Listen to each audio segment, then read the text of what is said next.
یہ علامتیں سیم رہیں گی طلبہ کرام. آپ 1,00,000 گردانیں بھی یاد کر لینا ماضی کی, ہر گردان کا پیٹرن یہی ہوگا. شروع کے 3 حروف وہی ہوں گے جو اصل میں ہوتے ہیں, وہ ناصرہ ہو, وہ زارابہ ہو, وہ شاربہ ہو, وہ آکالہ ہو, آخر میں تبدیل ہوگی بس. یہ تا تما تم, تی تما تنا, تو نا, یہی تبدیل ہوں گے, شروع میں سب سیم رہتا ہے.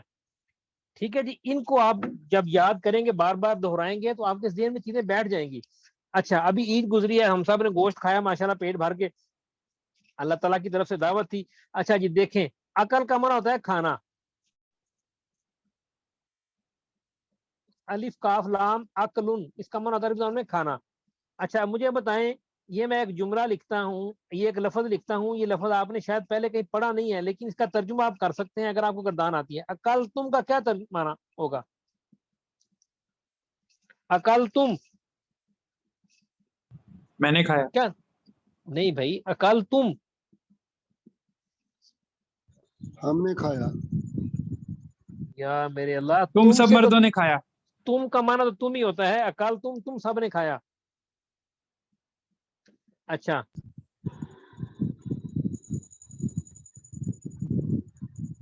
عقل نا, یہ کون سا سیگا ہے؟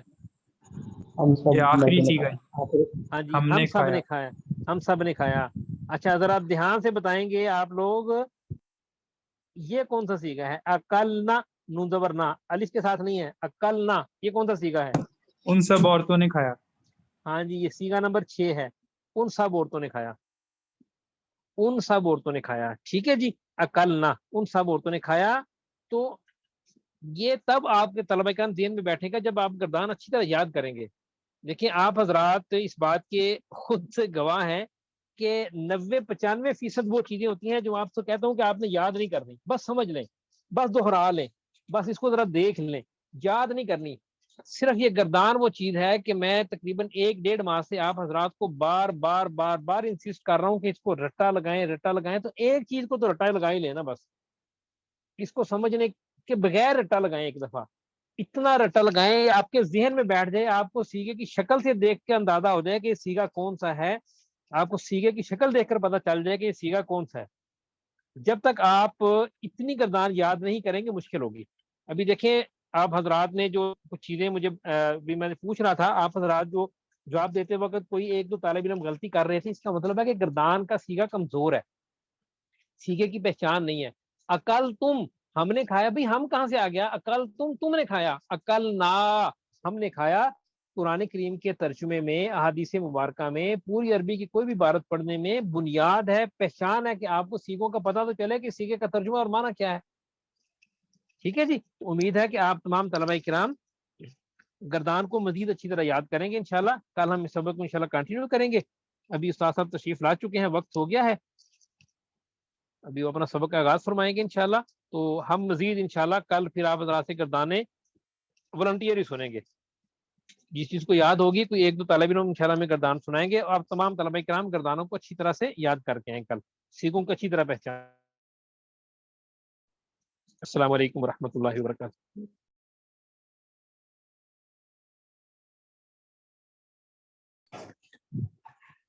السلام علیکم ورحمۃ اللہ وبرکاتہ. امید ہے کہ تمام طلبہ کرام خیر و عافیت ہوں گے. چھٹیاں بھی آپ حضرات میں خوب گزار لی ہوگی اور گوشت بھی خوب کھایا ہوگا. تو ابھی جو ہے نا کمر کس لیں. امید یہ ہے کہ آپ حضرات نے اسباق کا بھی کچھ نہ کچھ مطالعہ ضرور کیا ہوگا, بہت زیادہ نہیں لیکن کچھ نہ کچھ ضرور کیا ہوگا. اچھا, کوئی ایک ساتھی بتا دیں کہ ہمارا سبق کہاں سے ہے, یہ اندازہ ہو کہ ہمیں پتہ بھی ہے کہ کہاں سے پڑھنا ہے یا نہیں. صورت ہمازہ پڑھنی ہے استاد جی.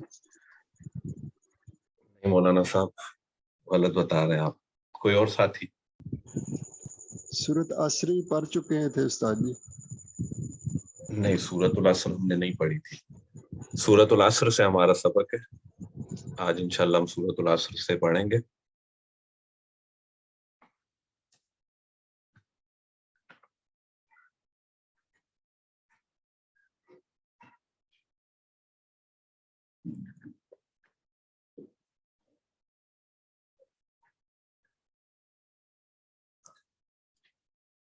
اعوذ باللہ من الشیطان الرجیم. بسم اللہ الرحمن الرحیم. والعصر, قسم ہے زمانے کی، واو یہاں پر کسریہ ہے، قسمیہ ہے، اور عصر کا مطلب ہے زمانہ۔ اللہ تبارک و تعالی یہاں پر زمانے کی قسم کھا رہے ہیں، اور زمانے کی قسم کھا کر اللہ تبارک و تعالی کیا سمجھانا چاہ رہے ہیں؟ اللہ تبارک و تعالی فرماتے ہیں ان الانسان لفی خسر، ان الانسان، ان بے شک، الانسان انسان، لفی میں، خسرن خسارے، لفی خسرن خسارے میں ہے، بلا شبہ انسان بہت بڑے خسارے میں ہے، مگر اس خسارے میں کون نہیں ہے؟ الا الذین آمنوا، الا سوائے اس کے، الذین جو لوگ، آمنوا ایمان لائے،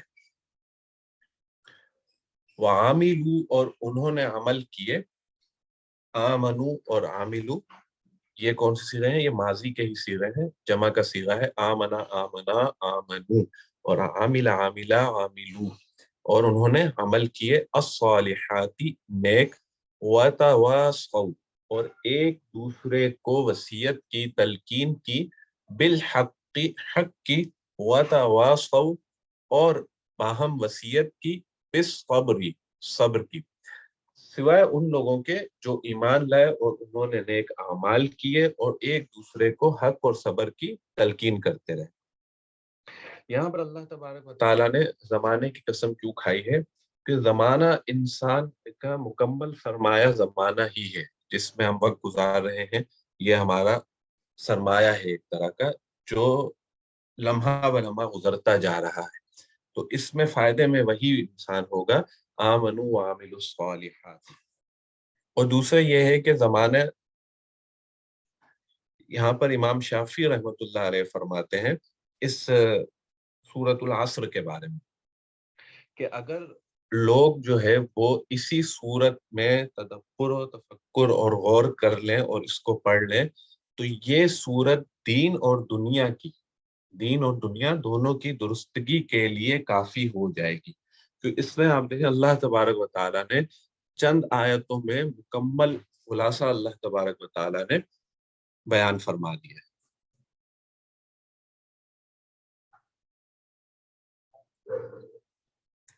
اور یہاں پر اللہ تبارک و تعالیٰ نے کن لوگوں کو کہا کہ وہ خسارے والے نہیں ہیں؟ 4 چیزیں اللہ تبارک و تعالیٰ نے فرمائی۔ نمبر 1 ایمان، آمن۔ نمبر 2 عامل الصالحات، جنہوں نے نیک اعمال کیے۔ یہ انسان کی ذات سے متعلق ہے، 2 چیزیں یہاں پر انسان کی ذات سے متعلق ہے جو انسان کی اپنے یہ ہے کہ آمنوا وعاملوا الصالحات، اور 2 چیزیں مزید جو ہے وہ کیا ہے؟ نمبر 3 یہ ہے کہ دوسروں کو حق کی تلقین کرتے رہے، اور نمبر 4 دوسروں کو صبر کی تلقین کرتے رہے۔ تو جو 2 چیزیں ہیں جن کا تعلق انسان کی اپنی ذات سے ہے، اور 2 چیزیں ایسی ہیں کہ اپنی ذات سے نہیں ہے، ان کا تعلق دوسروں سے ہے۔ یہاں پر حق سے مراد ایمان اور اعمال صالحہ ہیں، اور صبر سے مراد یہ ہے کہ گناہوں سے بچنا۔ ایک تو گناہوں سے بچنا، اور گناہوں سے بچنے پر انسان کو جو تکلیف اٹھانی پڑتی ہے اس پر جو ہے نا انسان کیا کرے؟ وہ صبر کرے۔ دوسرا یہ کہ امر بالمعروف و نہی عن المنکر کا بھی یہاں پر ذکر آ گیا کہ صرف اور صرف خود نیک اعمال کر لینا کافی نہیں ہے، دوسروں کو بھی اس کی تلقین کرتے رہنا چاہیے، دوسروں کو بھی نصیحت کرتے رہنا چاہیے، اور دوسروں کو بھی نیک اعمال اور آمنو ایمان کی دعوت دیتے رہنا چاہیے۔ اچھا، یہ سورت کے متعلق حضرت شیخ کا ایک بیان آپ کو بآسانی مل جائے گا، مجھے بتائے کہ میں آپ کو لنک بھیج دوں گا، اس میں حضرت نے اس پر بہت ہی تفصیلی گفتگو فرمائی ہے آمنو کے حساب سے بھی، کہ عقائد کے اعتبار سے انسان کے لیے کتنا ضروری ہے کہ جس کا عقیدہ ٹھیک نہ ہو، آمنو وعاملوا الصالحات، اور عمل سنت کے مطابق نہ ہو تو وہ خسارے میں ہے۔ وہ آپ حضرات وقت نکال کر وہ بیان بہت زیادہ تفصیلی نہیں ہے، آدھے گھنٹے کا یا 40 منٹ کا ہوگا، وہ ضرور سن لیجیے گا۔ اگلی سورت ہماری ہے سورۃ الہمزہ۔ بسم اللہ الرحمن الرحیم۔ ویل لکل ہمزۃ لمزہ، ویل خرابی ہے، بربادی ہے، ہلاکت ہے، لکل ہر ایک کے لیے. کون؟ ہمزاتن تانا دینے والے جو تانا زنی کرتے ہیں، لمزہ عیب تلاش کرنے والا یعنی دوسروں میں عیب تلاش کرتے ہیں. ہمزہ اور لمزہ یہ اکثر آپس میں ایک دوسرے کے الفاظ معنی ایک دوسرے کے معنی میں بھی استعمال ہوتے ہیں. غیبت کرنے کے بھی مراد دی جاتی ہے اور آمنے سامنے عیب بیان کرنے والا. ہمزہ سے مراد یہ ہے کہ تانا دینے والا، اور لمزہ عیب تلاش کرنے والا یعنی کہ آمنے سامنے عیب بیان کرنے والا.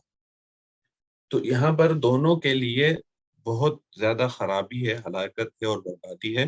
کیوں؟ ایک تو یہ ہے کہ غیبت کرنا بہت ہی سخت گناہ ہے.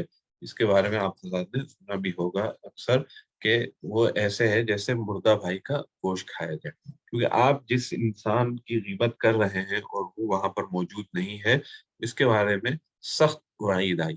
دوسرا یہ ہے کہ آپ کسی کو سامنے، وہ شخص آپ کے سامنے موجود ہے اور آپ اس میں عیب تلاش کر رہے ہیں، اس پر اشارہ زنی کر رہے ہیں، اس پر تانا زنی کر رہے ہیں، یہ بھی سخت گناہ ہے کہ اس کی آپ توہین کر رہے ہیں.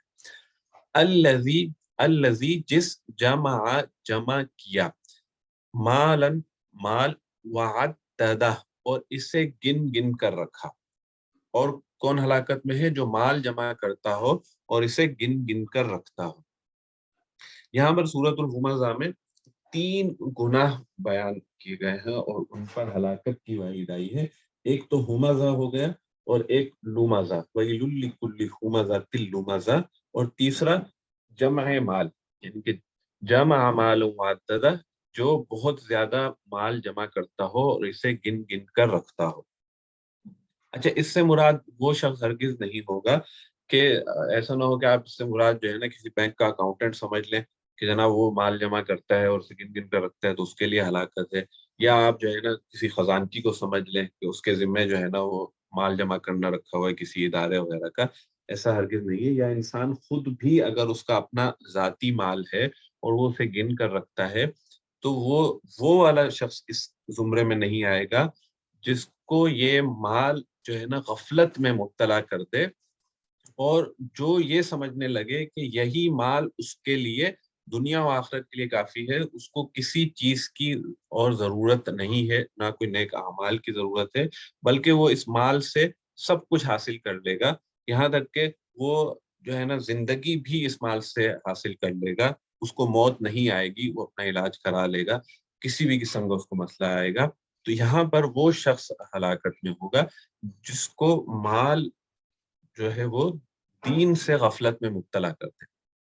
دنیا میں بھی اکثر آپ نے ایسے حضرات کی مثالیں سنی ہوگی جو اتنا زیادہ مال جمع کر لیتے ہیں اور اس مال پر ان کو اتنا زیادہ گھمنڈ، غرور اور تکبر ہو جاتا ہے کہ ان کو آخرت کی کوئی فکر ہی نہیں رہتی.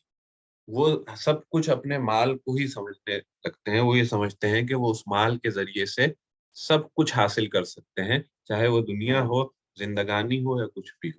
یہاں تک کہ کچھ لوگ اپنے مال سے وہ یہ سمجھتے ہیں کہ ہم اپنی زندگی کو اتنا بڑھا لیں گے، ہم کوئی ایسے جو ہے نا دوائیں وغیرہ استعمال کرنے لگیں گے، ہر چیز کا ہم متبادل اختیار کر لیں گے کہ ہمیں موت بھی نہیں آئے گی. یا یہ ہے کہ ہم آخرت میں بھی جو ہے نا وہ ہم جو ہے نا اس مال سے جو ہے نا وہ سب کچھ حاصل کر لیں گے. ایسا ہرگز نہیں ہے. تو جو مال جمع کرتا ہے اور اسے گن گن کر رکھتا ہے، یحسب، اور وہ گمان کرتا ہے. حسب یحسب یہ آپ کا فعل مضارع کا صیغہ ہے. وہ گمان کرتا ہے ان کہ مالہ، اس کا مال، اخلدہ، اسے ہمیشہ رکھے گا، کہ اس کا مال اس کے لیے کافی ہوگا اور وہ اس کی زندگی کے لیے کافی ہے. کلا، ہرگز نہیں، لینبذن، ضرور ڈالا جائے گا. کہاں ڈالا جائے گا؟ فی میں، الحطمہ، حطمہ میں. حطمہ کیا ہے؟ توڑ پھوڑ دینے والی. اس سے مراد جہنم میں ہرگز نہیں، وہ لازماً چورا چورا کر دینے والی چیز میں ڈالا جائے گا. الحطمہ سے مراد یعنی کہ جہنم. وما ادراک، اور کیا تم سمجھے، مل حطمہ، کہ حطمہ کیا ہے، اور آپ کو کیا معلوم کہ وہ چورا چورا کر دینے والی، توڑ پھوڑ دینے والی اور ختم کر دینے والی کیا چیز ہے؟ نار اللہ، اللہ کی آگ ہے. الموقدہ، بھڑکائی ہوئی، سلگائی ہوئی، جلائی ہوئی. وہ اللہ تبارک و تعالی نے آگ جلائی ہوئی ہے کفار کے لیے، التی جو کہ تطلع جا پہنچتی ہے، اعلیٰ پر الافئدہ دلوں پر، جو دلوں تک جا پہنچے گی۔ کیا مراد ہے کہ دلوں تک جا پہنچے گی؟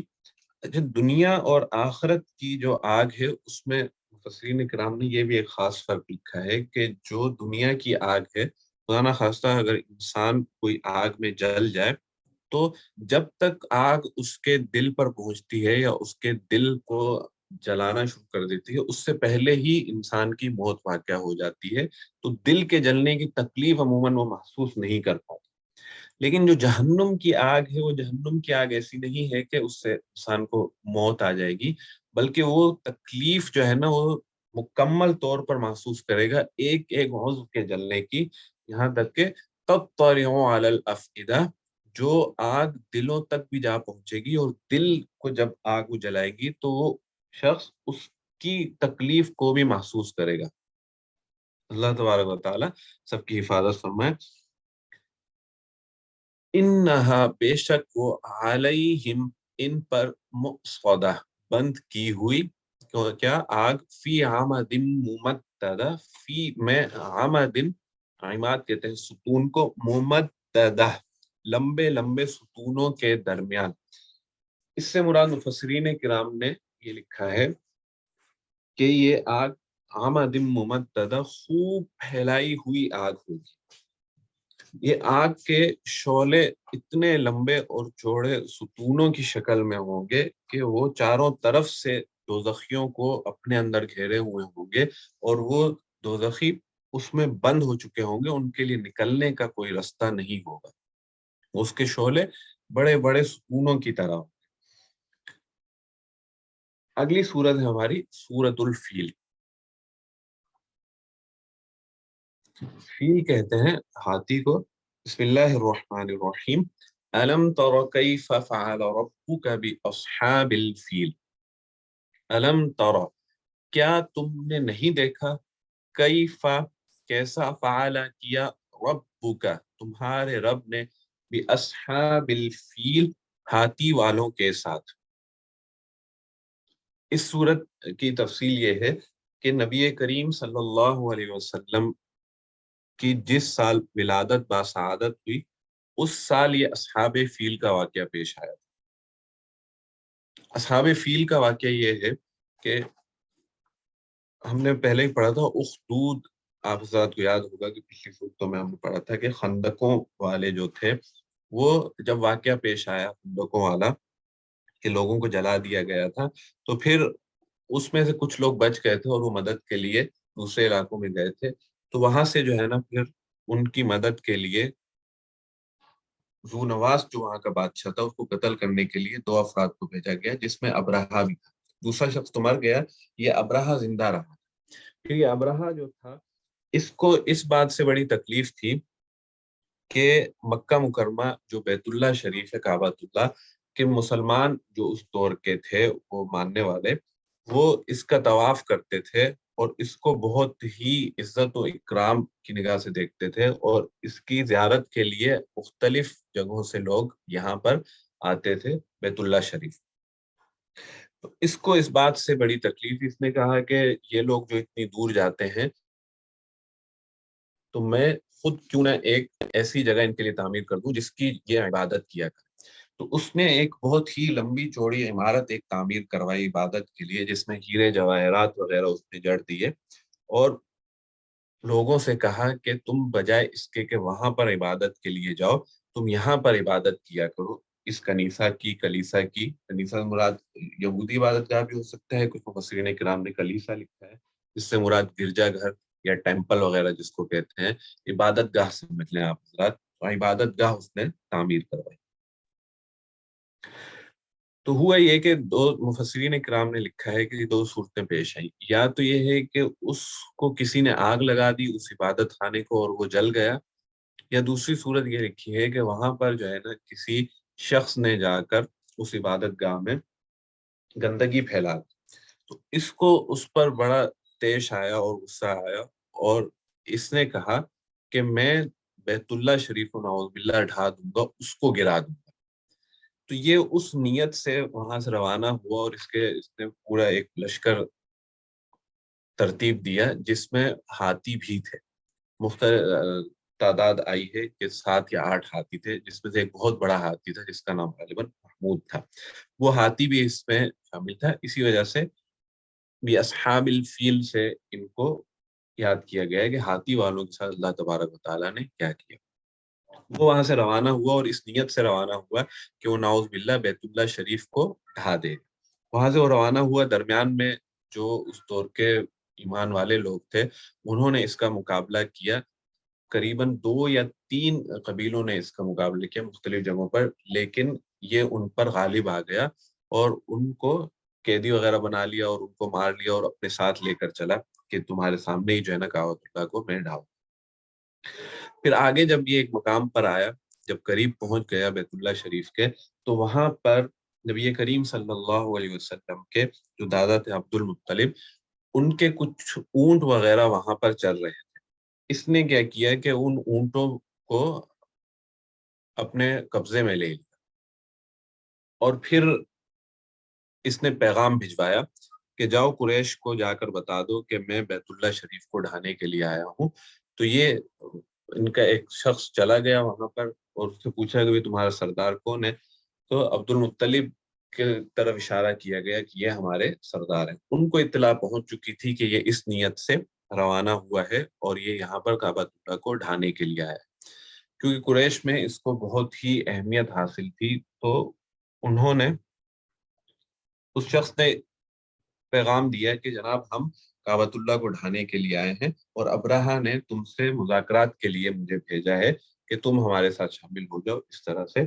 تو عبد المطلب نے کہا کہ ٹھیک ہے، یہ تو اللہ تعالیٰ کا گھر ہے اور اللہ تبارک و تعالیٰ اس کی خود ہی حفاظت فرمائیں گے، مجھے تو میرے اونٹوں سے غرض ہے، اونٹوں کا مالک میں ہوں، میرے اونٹ مجھے واپس کر دو، اور کعبۃ اللہ جو ہے اس کے مالک تو اللہ تبارک و تعالیٰ ہے، اللہ تبارک و تعالیٰ کا گھر ہے، اللہ تبارک و تعالیٰ اس کی خود ہی حفاظت کریں۔ تو اس شخص نے کہا کہ چلیں میرے ساتھ اور ابرہہ سے آپ کی بات خود کرتے ہیں۔ تو عبد المطلب بہت ہی وجیح انسان تھے، خوبصورت انسان تھے۔ وہ جب ابرہہ کے پاس پہنچے تو وہ ان کی شخصیت سے بڑا متاثر ہوا اور ابرہہ نے ان کو اپنے ساتھ بٹھایا۔ ابرہہ نے ان کو اپنے ساتھ بٹھایا اور کافی عزت و اکرام سے نوازا اور ان کو کہا کہ کیا معاملہ ہے؟ تو انہوں نے فرمایا کہ آپ میرے اونٹ مجھے واپس کر دیجئے، میں آپ کے راستے میں نہیں آؤں گا، آپ نے جو کرنا ہے کر لیجئے۔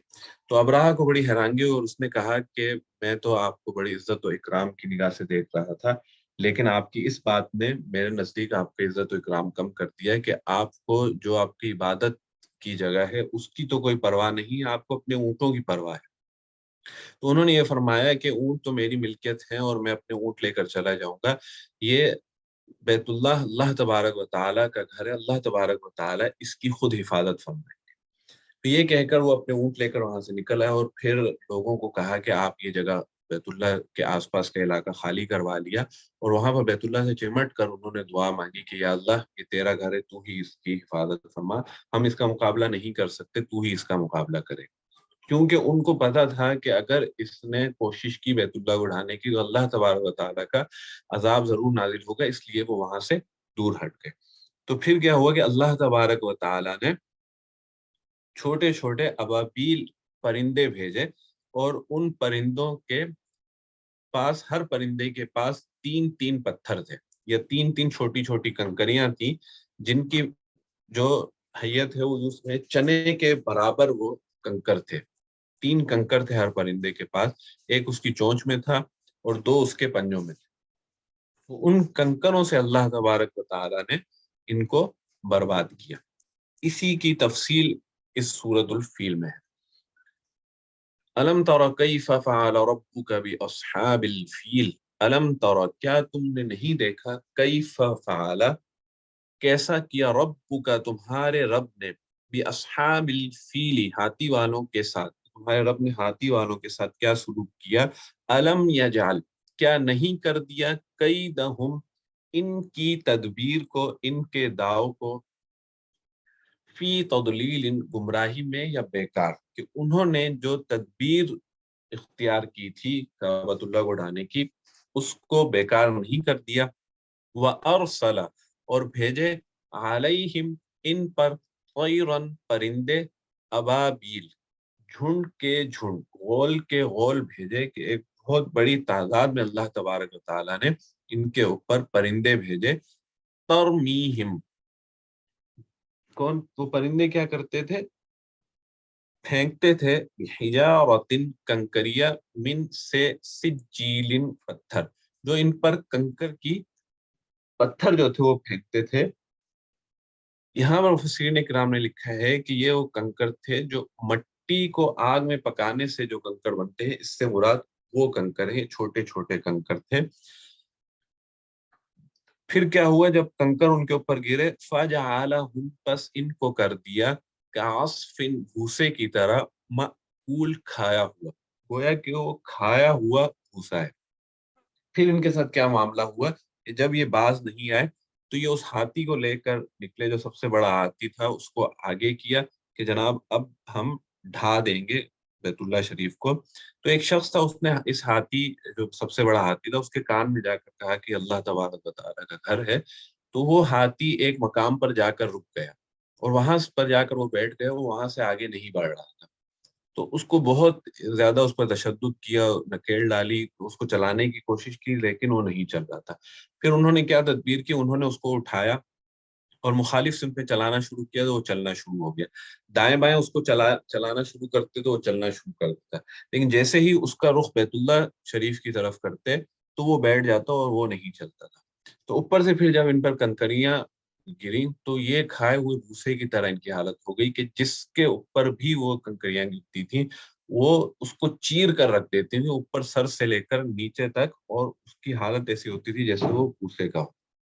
اور یہ اکثر ان میں سے ہاتھی جو ہے وہ الٹے پاؤں بھاگ گئے تھے اور ایک آدھ شاید اس میں سے ہاتھی ہلاک ہوا تھا. جو ابرہہ تھا اس کا انجام یہ ہوا تھا کہ اس کی موت اسی وقت واقع نہیں ہوئی تھی بلکہ عبرت کے لیے اللہ تبارک تعالیٰ نے اس کو کچھ عرصہ زندہ رکھا ہے کہ اس کا جو ہے نا وہ جسم لوتھڑے لوتھڑے بن کر چھوٹے چھوٹے گوشت کے ٹکڑے ٹکڑے بن کر گرنا شروع ہو گیا تھا. اور ایسا ایک بار موقع آیا تھا کہ وہ بالکل اس کو اللہ تبارک و تعالیٰ نے اسی صورت میں ہلاک کر دیا کہ اس کے جسم کے ٹکڑے بن بن کر گرنا شروع ہو گئے. سورۃ القریش بسم اللہ الرحمن الرحیم.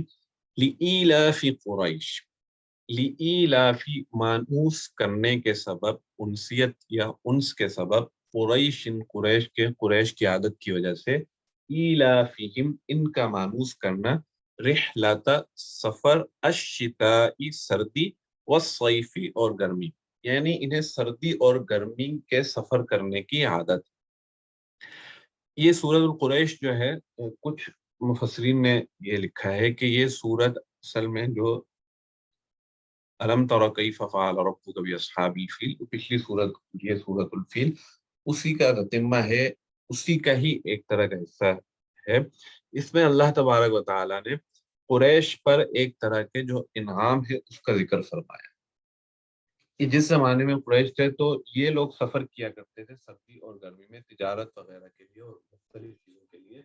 تو وہ دور وہ تھا کہ کافی خوف اور بدامنی کا دور تھا لیکن یہ جو قریش تھے ان کی عظمت آواز کم ہو گئی. جو قریش تھے ان کی عظمت باقی جو آس پاس کے علاقے والے تھے وہ بھی بیت اللہ کی وجہ سے ان کا عزت و اکرام کیا کرتے تھے. وہی کہتے تھے کہ یہ جو قریش ہیں چونکہ یہ اصحاب فیل والا جو واقعہ تھا اس کے بعد پوری دنیا میں یہ بات مشہور ہو گئی تھی اور لوگ ان کو عظمت والے سمجھتے تھے اور ان کی عزت کرتے تھے ہر کوئی ان کا احترام کرتا تھا. یہ لوگ سردیوں اور گرمیوں میں بھی سفر کرتے تھے تجارت کے لیے. ان کی عادت تھی کہ یمن گرم علاقہ ہے اور شام ٹھنڈا ہے تو یہ سردیوں میں یمن جاتے تھے اور گرمیوں میں جی آواز میں بہت گڑبڑ ہے جی.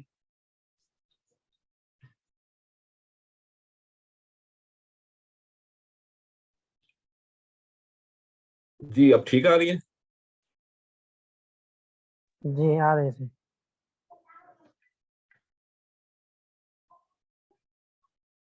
تو یہ وہ دور تھا کہ لوگ قافلوں پر ڈاکے وغیرہ ڈالتے تھے لیکن یہ جو اصحاب قریش یہ تھے، قریش حضرت کے بیچ لوگ، میں آپ کی آواز جو ہے نا وہ ڈیم ہو جاتی ہے پھر اوپر ہو جاتی ہے، ایسے لگتا ہے جیسے آپ مائک سے دور ہو گئے ہیں یا کچھ اس طرح سے آواز آ رہی ہے، بہت ہلکی پھر صحیح ہو رہی ہے پھر بہت ہلکی. اچھا یہ شاید نیٹ ورک کا کوئی مسئلہ ہوگا. مائک تو بالکل کالر میں ہی لگا ہوا ہوتا ہے.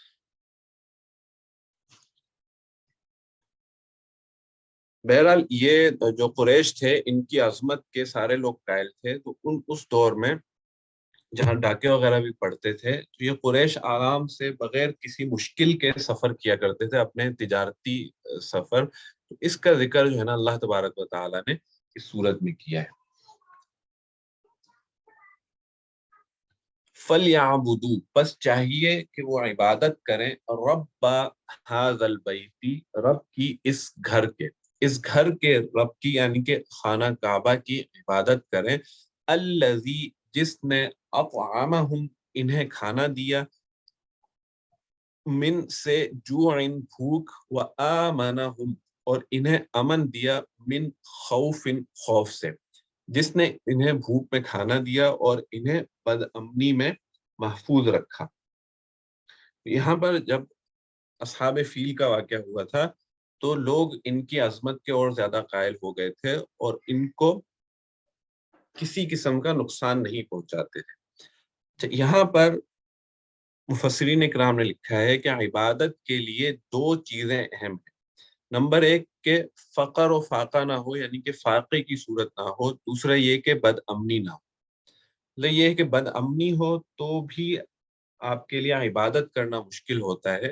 یہ وہ حضرات تو اس چیز کو نہیں سمجھ سکتے جو امن والے علاقے میں رہتے ہیں یا جہاں پر کسی قسم کا ان پر کوئی خوف نہیں ہے عبادت وغیرہ کے حوالے سے. وہ لوگ اس کو بہتر سمجھ سکتے ہیں جن پر اللہ تبارک و تعالیٰ حفاظت فرمائے، کفار وغیرہ مسلط ہیں اور امن کا ماحول نہیں ہوتا، ان کے لیے عبادت وغیرہ کرنا مشکل ہوتا ہے. دوسرا یہ ہے کہ فقر و فاقہ، انسان بالکل فقر یا فاقے میں مبتلا نہ ہو. اگر فقر یا فاقے میں انسان مبتلا ہو تو عبادت کی طرف اس کا کسی قسم کا دھیان نہیں ہوتا. پیٹ ایسی چیز ہے کہ انسان کو صرف کھانے کی ہی فکر لگی رہتی ہے. تو اللہ تبارک و تعالیٰ دونوں چیزوں سے، فقر و فاقے اور بدامنی سے حفاظت فرمائے. اور اللہ تبارک و تعالیٰ ہمیں امن عطا فرمائے. جہاں پر امن نہیں ہے اللہ تبارک و تعالیٰ وہاں پر بھی امن دے، اور جہاں پر فقر و فاقہ ہے مسلمانوں پر اللہ تبارک و تعالیٰ وہ دور فرمائے. وقت ہمارا مکمل ہو چکا ہے. کل انشاءاللہ ہم سورۃ الماعون سے شروع کریں گے. صدق اللہ العظیم. کسی کو سوال ہو تو جلدی سے پوچھ لیجئے.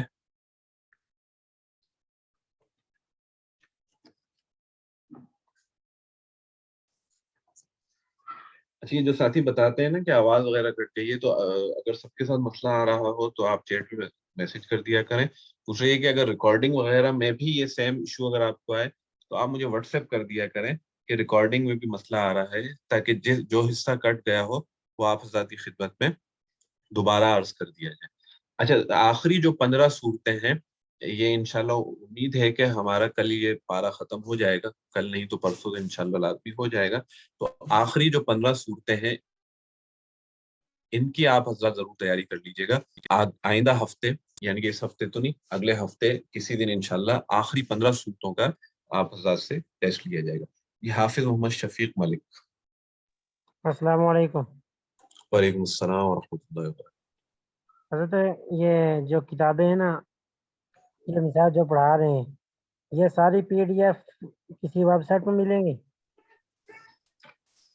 جی آپ حضرات کو بھیج دی ہوں گی. جن کو اگر نہیں ملی ہے تو جو داخلے والا نمبر ہے آپ اس پر رابطہ کر لیں. یہ والی جو گوگل پر سے نکالنی پڑے، اگر دوبارہ بتائیے گا. گوگل پر سے اگر نکالنی پڑے، انٹرنیٹ کے ذریعے سے اگر نکالنی پڑے تو ایک ہی جگہ سے مل سکتی ہے یا الگ الگ کرنے والی؟ نہیں ایک ہی جگہ سے مل جائیں گے. آپ کو لنک بھیجا گیا ہوگا، یا آپ داخلے والے نمبر سے کنفرم کر لیں. یہ مجھے بھی کنفرم نہیں کہ گوگل ڈرائیو پر یہ کتب موجود ہے یا نہیں ہے. جی جزاک. جی نذیر صاحب. السلام علیکم رحمۃ اللہ. استاد جی بیسیکلی میں نے پوچھنا تھا کہ وہ ریکارڈنگ کا لنک تو مجھے مل گیا تھا،